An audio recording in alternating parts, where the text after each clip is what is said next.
Sa ngalan ng Ama at ng Anak at ng Espiritu Santo, Amen. ang pagpapala ng ating Panginoong Hesukristo, ang pag-ibig ng Diyos Ama, at ang makikipagkaisa ng Espiritu Santo naway sumainyong lahat. At sumayo rin. Mga kapatid, tinipon tayo bilang mga kaanib na angkan ng Diyos, kaya dumulog tayo sa maawaing Panginoong nagpapatawad ng lubos. Sinugong tagapagpagaling sa mga nagsisisi, Panginoon, kaawaan mo kami. Panginoon, kaawaan mo kami. Dumating na tagapag-anyayang mga makasalanay magsisi, Kristo, kaawaan mo kami. Kristo, kaawaan mo kami. Nakaluklok ka sa kanan ng Diyos Ama para ipamagitan kami. Panginoon, kaawaan mo kami. Panginoon, kaawaan mo kami. Kaawaan tayo ng makapangyarihang Diyos, patawarin tayo sa ating mga kasalanan at patnubayan tayo sa buhay na walang hanggan. Amen. Manalangin tayo.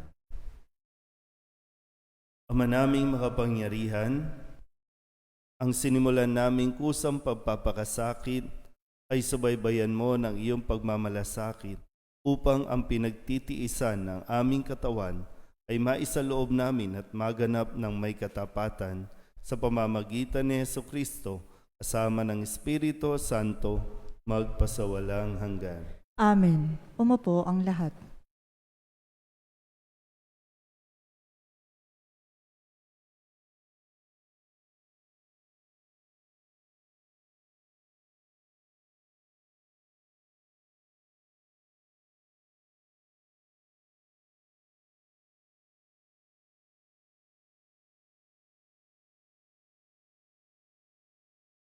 Pagbasa mula sa aklat ni Propeta Isaías. Ito ang sinasabi ng Panginoon, ikaw ay sumigaw ng ubos lakas. Ang sala ng bayan ko sa kanila'y ihayag. Sinasamba ako, kunway hinahanap, sinusundan-sundan. Parang natutuwang ang kalooban ko'y kanilang malaman. Ibig palabasin na ang gawain nila ay matuwid at di lumilihis sa mga tuntuning aking ibinigay. Wari natutuwang sa aking sumamba at ang hinihingi hatol na matuwid. Ang tanong ng mga tao, bakit ang pag-aayuno natin di pansin ng Panginoon? Nagugutom lang tayo, ngunit walang kabuluhan. Ang sagot ng Panginoon, pansariling kapakanan pa rin ang pangunang layunin sa pag-aayuno, habang ang nag-aayuno'y patuloy na inaapi ang mahihirap. Ang pag-aayuno ninyo'y humahantong lamang sa alitan, hanggang kayo-kayo'y nag-aaway-away. Kung ang pag-aayunong ginagawa ninyo ay gayon din lamang, ang inyong pagtawag ay tiyak na hindi ko pakikinggan. Sa inyong pag-aayuno, pinahihirapan ninyo ang inyong sarili. Yumuyuko kayong parang damong hinihipan ng hangin. Nagdaramit kayo ng sako at nahihiga sa abo. Pag-aayuno na ba yan? Akala ba ninyo'y nasisiyahan ako riyan? Ito ang gusto kong gawin ninyo. Tigilan na ninyo ang pang-aalipin. Sa halip ay pairalin ang katarungan. Ang mga api palayain ninyo at tulungan. Ang mga nagugutom ay inyong pakanin. Patuloyin sa inyong tahanan ang walang tirahan. Yaong mga tao na halos hubad na ay inyong paramtan. Ang inyong pagtulong sa mga kasama ay huwag tatalikdan. At kung magkagayon, matutulad kayo sa bukang liwayway, hindi maglalaot, gagaling ang inyong sugat sa katawan. Ako'y laging sa inyo. Ililigtas kayo at iingatan kahit saang lugar. Sa araw na iyon, diringgin ng Panginoon ang dalangin ninyo. Pag kayo'y tumawag, ako'y tutugon agad. Ang salita ng Diyos. Salamat sa Diyos. Ang ating pong salmong tugunan, Diyos ko, iyong tinatanggap, pakumbaba't pusong tapat. Tayo pong lahat, Diyos ko, iyong tinatanggap, pakumbaba't pusong tapat. Ako'y kaawaan, o mahal kong Diyos, sang-ayon sa iyong kagandahang loob. Mga kasalanan ko'y iyong pawiin, ayon din sa iyong pag-ibig sa akin. Hugasan mo sana ang aking karumhan, dalisayin mo ang aking kasalanan. Tugon, Diyos ko, iyong tinatanggap, pakumbaba't pusong tapat. ang pagsalansan ko ay kinikilala, laging nasa isip ko at alaala. Sa iyo lang ako nagkasalang tunay, na nagawa ko'y di mo nagustuhan. Tugon, Diyos ko, iyong tinatanggap, pakumbaba't pusong tapat. hindi mo nanais ang mga panghandog. Sa haing sinunog, di ka nalulugod. Ang handog ko, O Diyos, sa nakarapat-dapat, ay ang pakumbabat, pusong mapagtapat.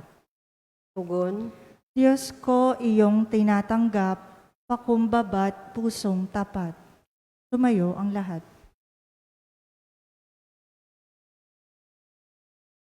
Aming diringgin, wika mo'y aming susundin, wika mo'y aming tutukin.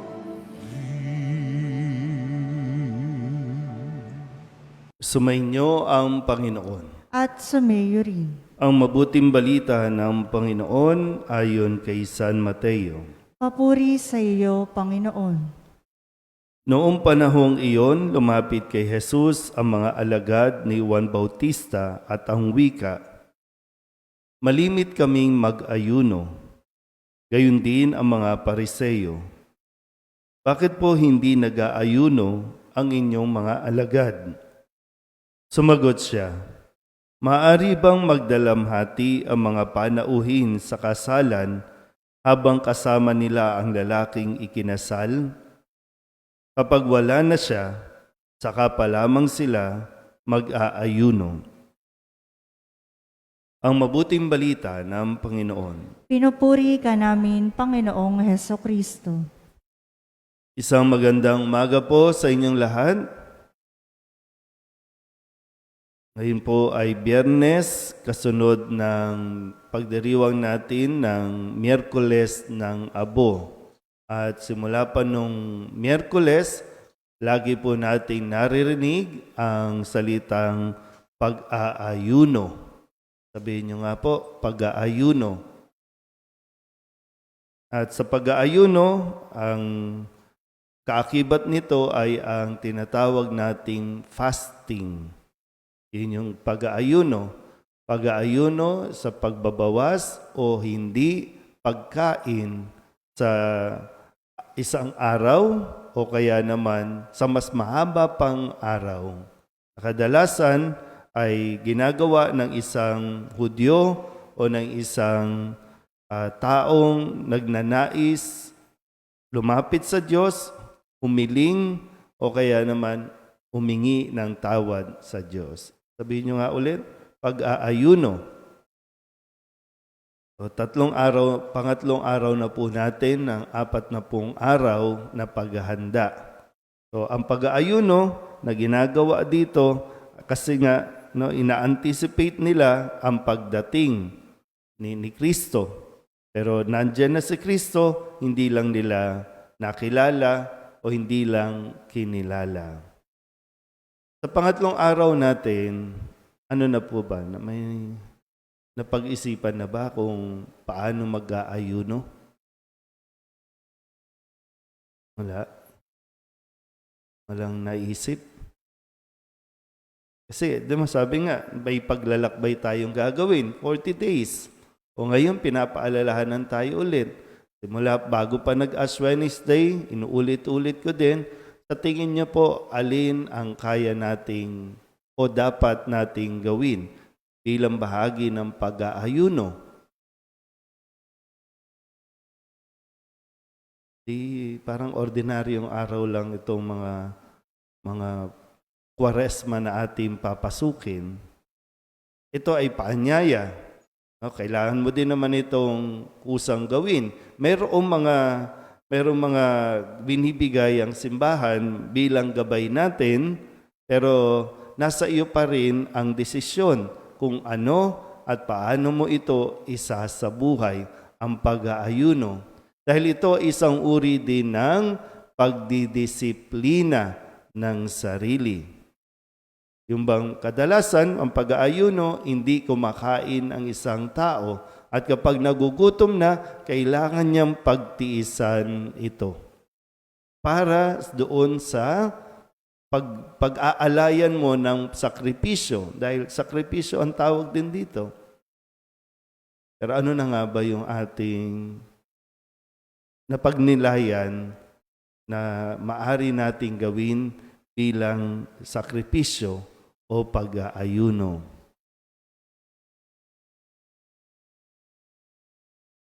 Gaya ng nasabi ko kanina, kailangan itong gawin ng kusa, hindi sa pilitan, hindi pinipilit. Bagamat nandiyan ang sinasabi ng simbahan, pero ikaw pa rin naman ang magdidesisyon. Pero tiyakin natin, maganda po itong paalala sa unang pagbasa sa aklat ni Propeta Isaías. Kasi nga, sabi dito, ang sabi ng mga tao, bakit ganun? Ayuno tayo ng ayuno, pero bakit parang hindi tayo pinakikinggan ng Diyos? Hindi tayo pinapansin ng Diyos. Ang dami na nating ginagawa. Iba sinasaktan ng sarili, yung iba nagpapagulong-gulong sa abo, nagsusuot ng sako, pero bakit di pinapansin ng Panginoon ang ating pag-aayuno? Ang sagot ng Diyos, pansariling kapakanan. Siguro pwede natin itong gawin ulit na maging gabay natin. Pansariling kapakanan pa rin ang layunin ng inyong pag-aayuno. Kaya nga, di ba, sabi ko, no? Pag-aayuno ay iisipin mo ang isang bagay o mga bagay, material man o pagkain, hindi mo ito kakainin para ikaw ay merong maibigay sa iba. So, hindi mo iisipin, ako, gutom ako, gusto ko yung masasarap na pagkain, yung paborito mong pagkain.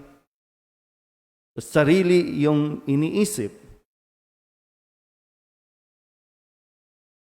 Naintindihan po ba? Ano pa ang sabi? Ayuno kayo ng ayuno. Dasal kayo ng dasal. Lagi kayong nasa templo. Araw-gabi. Pero, inaapi nyo naman na may hirap. Yung pag-aayuno, umahantong lamang sa alitan. Hanggang kayo-kayo'y nag-aaway-away. Kung ganun lang din daw ang ating pag-aayuno, wag na, itigil na natin ang kalokohan na to. Kasi wala itong patutunguhan. Dahil tiyak, hindi kayo pakikinggan ng Diyos. Mayroon din naman siyang sinabi, no? Kung mas mainam, kung imbis na pahirapan mo ang sarili mo, gutumin mo ang sarili mo, taktan mo ang sarili mo, sabi dito, bakit hindi ka magpakain sa mga taong nagugutom? Bakit hindi mo bigyan ng damit yung mga taong wala ng damit? Bakit hindi ka magpatuloy sa iyong tahanan?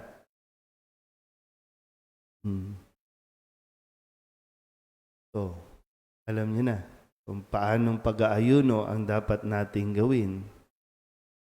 Kasi marami tayong pinaghahandaan o paghahandaan, maglalakad tayo, mag-iistasyon tayo ng krus, magbibisita sa mga simbahan, magro-rosaryo, at kung ano-ano pang mga tradisyon na ginagawa natin kapag Kwaresma, lalo tigit sa mahal na araw.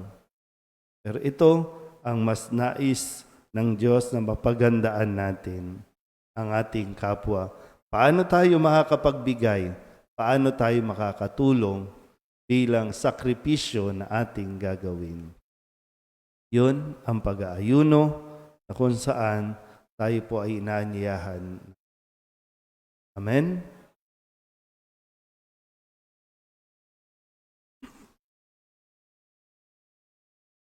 Sa pamamagitan ng pag-aayuno, binibigyan natin ng Diyos ng puwang sa ating buhay. Hilingin natin sa Panginoon na palakasin tayo sa ating pagpapakasakit upang matatag nating maituon ang ating mga isip at puso sa Kanya. Ang ating pong itutugon, Panginoon, dinggin mo ang aming panalangin. Panginoon, dinggin mo ang aming panalangin.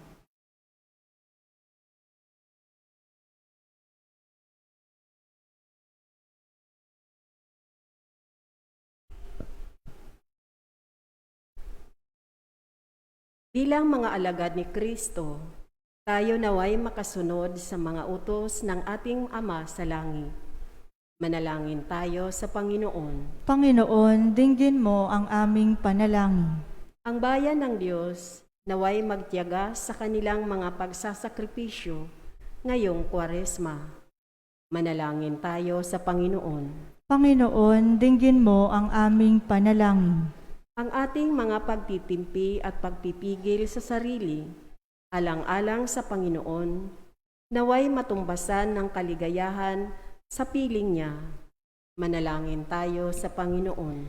Panginoon, dinggin mo ang aming panalangin.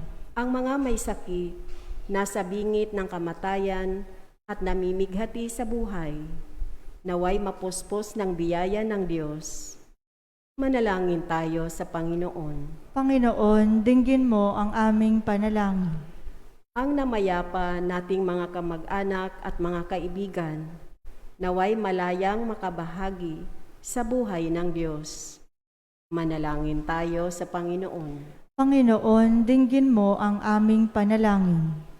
Dulog din natin sa Panginoon ang ating mga personal na kahilingan at mga panalangin para sa ating mga pamilya. Kasama ang lahat ng mga kahilingan ng mga nanonood sa online, lahat ng mga misang pasasalamat, special na intensyon, mga kaluluwa na hinihiling na ipagdasal sa misang ito.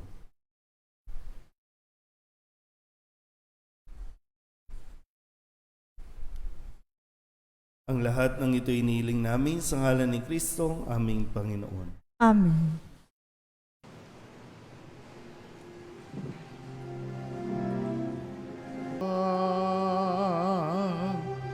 Buksan ang aming palad,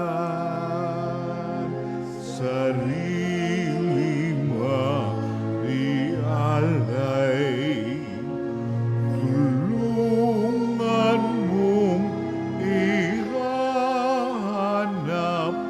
kami ng bagong malay.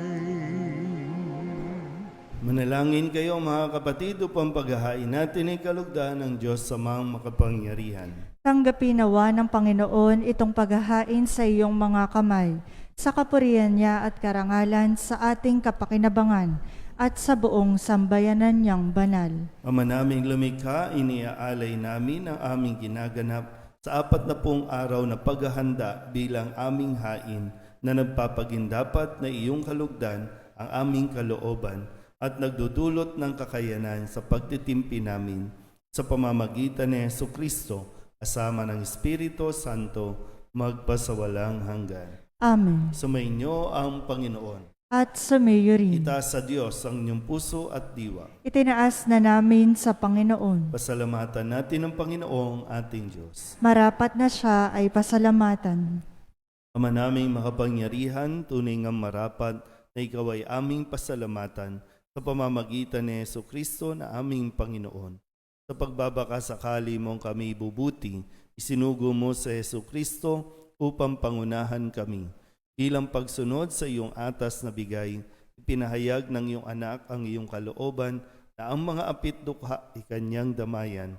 Ngayon ay iyong inihahandog ang pagkakataong aming maisaloob ang kanyang ganap at kusang paglilingkod upang sa iyo'y lagi kaming makasunod. Kaya kaisa ng mga anghel nagsisiawit ng papuri sa iyo na walang humpay sa kalangitan. Kami nagbubunyi sa iyong kadakilaan.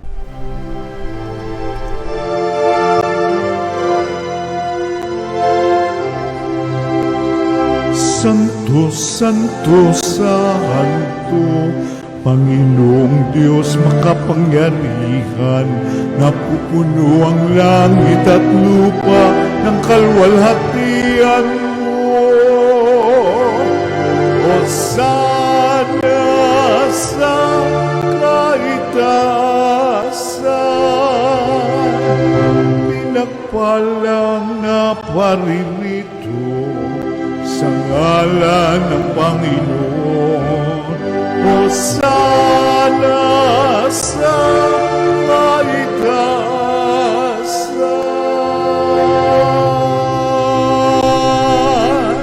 Ama naming banal, ikaw ang bukal ng tanang kabanalan.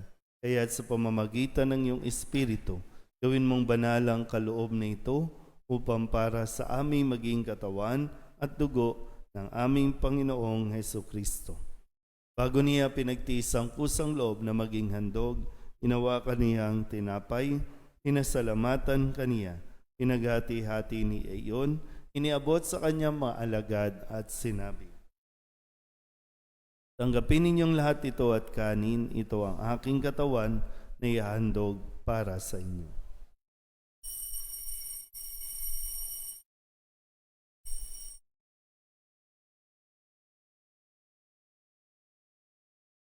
Gayun din naman nang matapos ang hapunan, inawakan niya ang kalis, muli kaniyang pinasalamatan. Iniabot niya ang kalis sa kanyang mga alagad at sinabi, "Tanggapin ninyong lahat ito at inumin. Ito ang kalis ng aking dugo, ng bago at walang hanggang tipan. Ang aking dugo na ibubuhos para sa inyo at para sa lahat, sa pagpapatawad ng mga kasalanan. Gawin ninyo ito sa pag-alaala sa akin."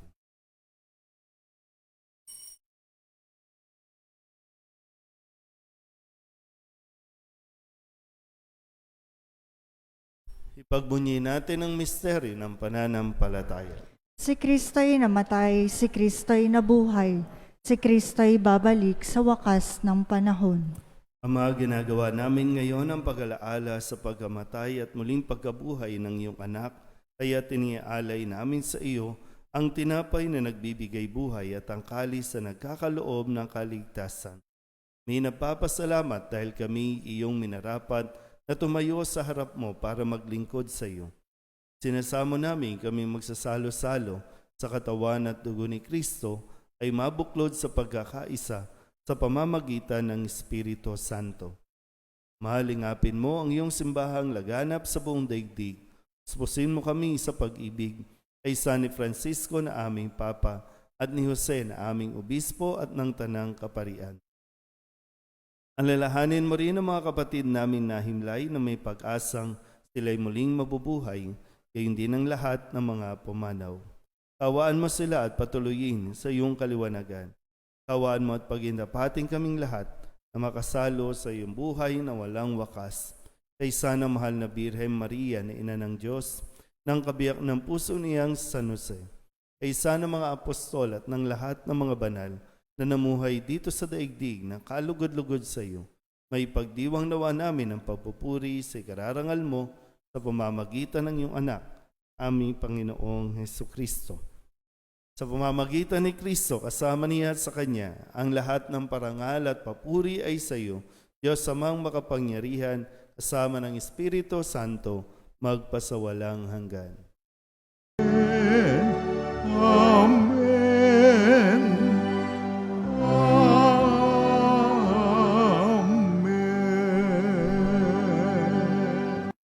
Kung kababaan loob tayong tumawag sa ating Panginoon ng Ama namin.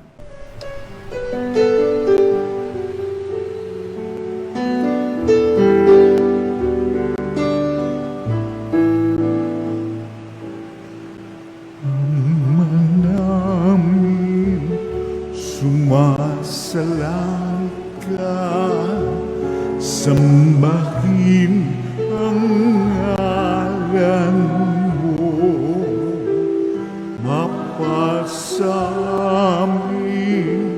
ang kaharian mo, sundin ang loob mo dito sa lupa para nang sa langit. Bigyan mo po kami ngayon ng aming kakanin sa araw-araw, at patawarin mo kami sa aming mga sala, para ng pagpapatawan namin sa nagkakasala sa amin, at huwag mo kaming ibang dulot sa tukso, at yadya mo kami sa lahat ng masama.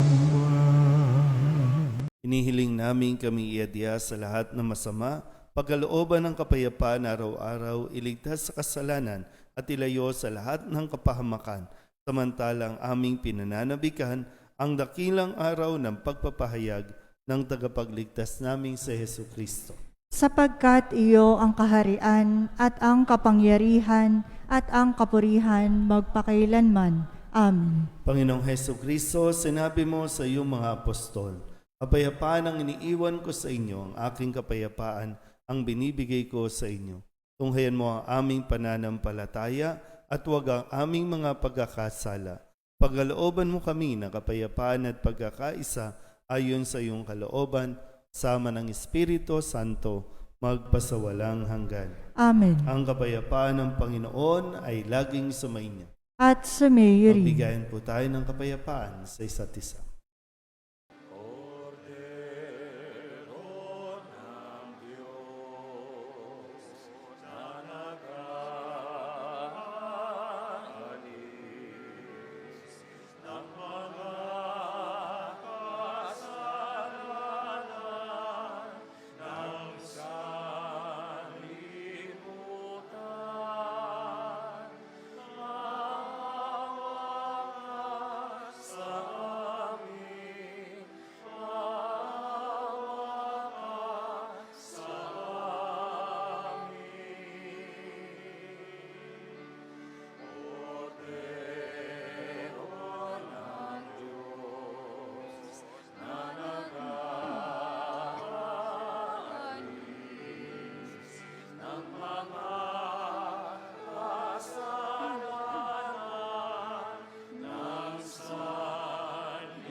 Ito ang kordero ng Diyos. Ito ang nag-aalis ng kasalanan ng sanlibutan. Mapalad ang mga inaanyayahan sa kanyang piging. Panginoon, hindi ako karapat-dapat na magpatuloy sa iyo, ngunit sa isang salita mo lamang ay gagaling na ako. Katawan ni Kristo, Amen.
manalangin tayo.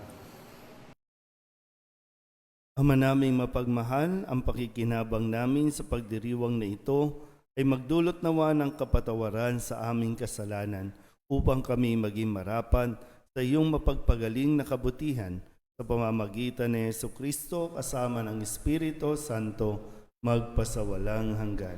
Amen. Sumainyo ang Panginoon At sumayo rin. at pagpalain kayo ng makapangyarihang Diyos, Ama at Anak at Espiritu Santo. Amen. Tapos sa ang banal na misa, humayo tayo sa kapayapaan ni Kristo. Salamat sa Diyos. Magandang umaga. Good morning, Father.